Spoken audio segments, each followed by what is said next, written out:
Does your front rack position look like this, with your elbows pointed to the floor, your upper back hunched over, and you're missing more lifts as you drop the bar to the front than standing up with them? Well, this is how your front rack position should look, with your elbows up, your back straight, and without stress on your wrists, elbows, or shoulders. Follow our 4-part series using the Sidekick tool to improve your front rack position. I'm James Young. This is our 4th segment using the Sidekick tool to clean up your front rack position. This segment is going to be focused on your wrist and your wrist pain and the decreased mobility that we see there as we get into that front rack position. So as we get into that front rack position, really common complaint that we get from a lot of people is wrist pain. It can be from the wrist itself. A lot of it will actually be stemming from other problems up through the elbow, shoulder, and that's where you have to watch our other videos.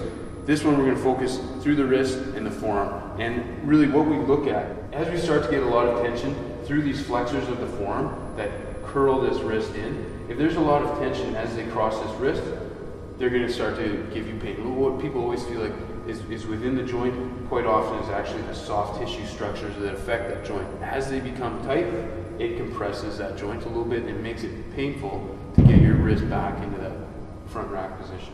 So again, it's just using a muscle warming balm just to keep it from being abrasive with the tool. We're using our Echo Sidekick tool and just working through those muscles. So focus from the elbow down. Even though your complaint may be in your wrist, we're following this all the way through. So it's really important to note too that this is something that you can and there's really no reason not to. You should be working on this yourself. If you're lifting, if you're Olympic lifting, doing CrossFit, getting into a front rack position, this is something that is going to be tight. It's something you should be working through on a regular basis. So just like we covered in our video that explains how to use the tool, when to use the tool, we're going to use the tool at a 30-degree angle, go both directions, up and down, and you're really just working and scraping. You can feel where that tightness is. And so you can, with these muscles here, obviously being a lot longer, she can use these big broad strokes. But you can also change the direction. So right now she's going with the fibers. She can also go diagonal. She can work across.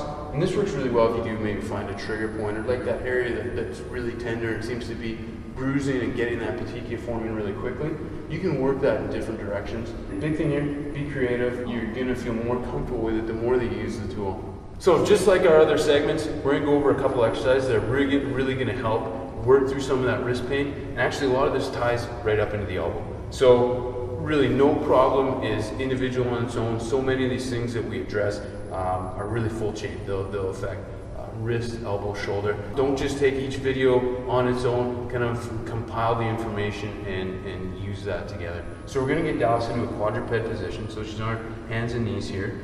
You may even find that this already feels tight through the flexors of the forearm and some discomfort through the wrist.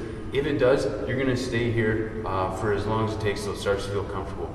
Sometimes if it's really painful, we'll just have people even start on the wall, or what we can do is even move your hands forward a little bit. And so just there's less of a stretch and less tension through that wrist as well. As you feel comfortable, just bring your wrist back. Then we come back to this position, and we're just going to have Dallas slowly walk her hands. So turn them out just a little bit of time and stay there for a little bit. And you may feel that stretch increase. If it does, again, stay here. It may take 20 seconds, 30 seconds, a minute. You're really just listening to your body. The biggest thing is to listen to your body, see how it feels, and then slowly improve that range of motion. And then eventually she can work all the way back where she's really going to feel this coming through flexors. You may even feel it a little bit through brachialis, some of these muscles up in the upper arm and through the wrist as well. Again, just really improving that range of motion through the wrist. Our second exercise, we really just don't have a cool name for it other than just like playing the piano. So sometimes I always call it the piano keys. So what we want to do is really just try to individually lift your fingers as you're in this position. You're going to find this to be quite challenging at first.